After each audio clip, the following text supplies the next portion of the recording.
crazy. She's poison the tasty. And people say, yeah, she's sweet but a psycho, a little bit psycho. At night she's screaming, my mind.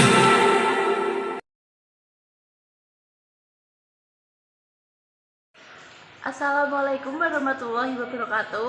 Perkenalkan, nama saya Isfinarul Alfiatul Mar'ah, kelas 1293, nomor absen 14.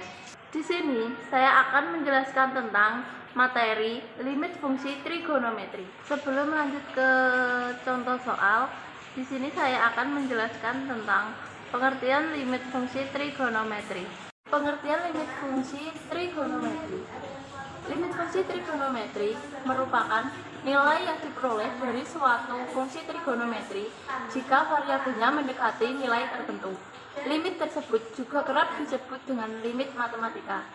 Singkatnya, limit fungsi trigonometri merupakan nilai terdekat suatu sudut di fungsi trigonometri. Cara menghitungnya mirip seperti limit fungsi aljabar. Perbedaannya yakni fungsi trigonometri wajib diubah terlebih dahulu ke trigonometri agar dapat melihat limit tak tentunya. Terdapat 3 fungsi trigonometri. Yang pertama, sinus. Fungsi trigonometri sinus adalah berupa perbandingan sisi depan dengan sisi miring sudut segitiga. Fungsi ini dipakai saat sudut segitiga berupa siku-siku atau sudutnya sebesar 90 derajat. Nilai sinus positif ada pada kuadran 1 dan 2. Nilai negatifnya berada di kuadran 3 dan 4. Yang kedua yaitu ada kosinus. Kosinus merupakan fungsi trigonometri. Fungsi trigonometri kosinus ini merupakan perbandingan sisi segitiga di sudut dengan sisi miring. Perbandingan ini digunakan ketika segitiga adalah segitiga siku-siku atau sudutnya sebesar 90 derajat. Nilai positifnya kosinus berada di kuadran 1 dan 4. Sedangkan nilai negatifnya terdapat pada kuadran 2 dan kuadran 3. Yang ketiga ada tangen. Fungsi trigonometri tangen ini berupa perbandingan sisi segitiga di depan sudut dengan di bagian sudut segitiga. Perbandingan ini digunakan jika segitiga adalah segitiga siku-siku atau sudutnya sebesar 90 derajat.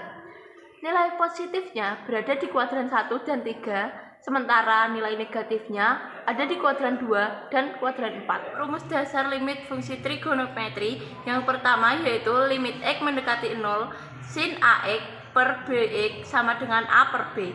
Yang kedua ada limit x mendekati 0 ax per sin bx sama dengan a per b. Yang ketiga ada limit x mendekati 0 sin ax per sin bx sama dengan a per b. Yang keempat, limit x mendekati 0 tan ax per bx sama dengan a per b. Yang kelima, ada limit x mendekati 0 ax per tan bx sama dengan a per b. Yang keenam, ada limit x mendekati 0 tan ax per tan bx sama dengan a per b. Yang ketujuh, ada limit x mendekati 0 tan ax per sin bx sama dengan a per b. Yang kedelapan, limit x mendekati 0 sin ax per tan bx sama dengan a per b. Di sini saya memiliki satu contoh soal, yaitu tentukan limit x mendekati 0 tan 4x per sin 3x. Kita substitusikan terlebih dahulu ke bentuk 0 per 0. Kita memakai rumus dasar limit fungsi trigonometri. Jadinya hasilnya nanti yang kita pakai yaitu koefisiennya saja.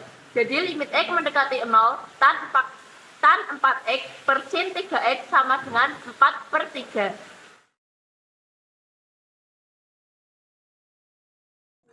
Sebelum memahami pengertian turunan fungsi trigonometri, kamu harus tahu dulu apa itu fungsi trigonometri. Fungsi trigonometri adalah suatu fungsi yang memuat variabel x di bagian sinus, kosinus, serta tangennya dengan syarat perbandingannya sinus, kosinus, dan tangen harus terletak di bagian basis, bukan sebagai pangkat.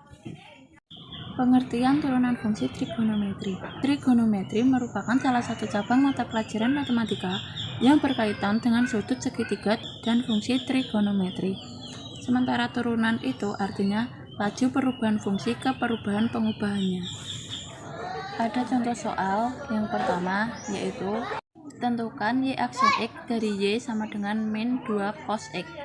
Jawabannya, Y sama dengan min 2 cos X, Y aksen sama dengan min 2 dalam kurung min sin X, sehingga Y aksen sama dengan 2 sin X. Contoh soal yang kedua, tentukan hasil dari fx sama dengan sin 2x plus 10. Jawabannya, fx sama dengan sin 2x plus 10, turunan f aksen x sama dengan 2 cos 2x plus 10. Contoh soal yang ketiga, tentukan y aksen dari y sama dengan 4 sin x plus 5 cos x. Jawabannya, y sama dengan 3 sin x plus 5 cos x, y aksen sama dengan 3 cos x plus 5 min sin x.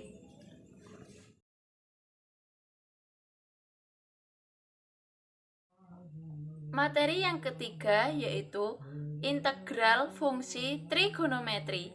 Dalam ilmu matematika, ada yang disebut dengan integral trigonometri. Istilah tersebut merupakan kebalikan dari turunan trigonometri. Integral trigonometri atau yang umum disebut sebagai integral fungsi trigonometri pada dasarnya adalah integral yang memuat fungsi trigonometri. Sebelum membahas langsung soal integral trigonometri, alangkah baiknya untuk mengenal terlebih dahulu apa itu integral. Integral merupakan bentuk operasi matematika yang berkebalikan atau inverse dari operasi turunan dan limit jumlah atau luas daerah tertentu. Terdapat dua hal yang dilakukan dalam integral sehingga dikategorikan menjadi dua jenis, yaitu yang pertama, integral sebagai inverse dari turunan yang kemudian disebut sebagai integral tak tentu. Yang kedua, integral sebagai limit dari jumlah atau suatu luas daerah tertentu yang disebut juga sebagai integral tentu. Integral tak tentu merupakan kebalikan dari turunan. Apabila diintegralkan, turunan dari suatu fungsi akan menghasilkan sebuah fungsi itu sendiri. Sedangkan integral tentu merupakan bentuk integral yang variabel integrasinya memiliki batasan. Di samping ini adalah rumus-rumus integral fungsi trigonometri. Contoh soal yang pertama, tentukan integral dari sin 3x min 4 dx. Langkah pertama, cari turunan di dalam kurung terlebih dahulu. Turunan dari 3x min 4 yaitu 3, maka di paling depan kita tulis sepertiga, lalu integral dari sin yaitu min cos di dalam kurung 3x min 4. Pada saat tanda integral hilang, maka di jawaban paling akhir kita tambahkan dengan c.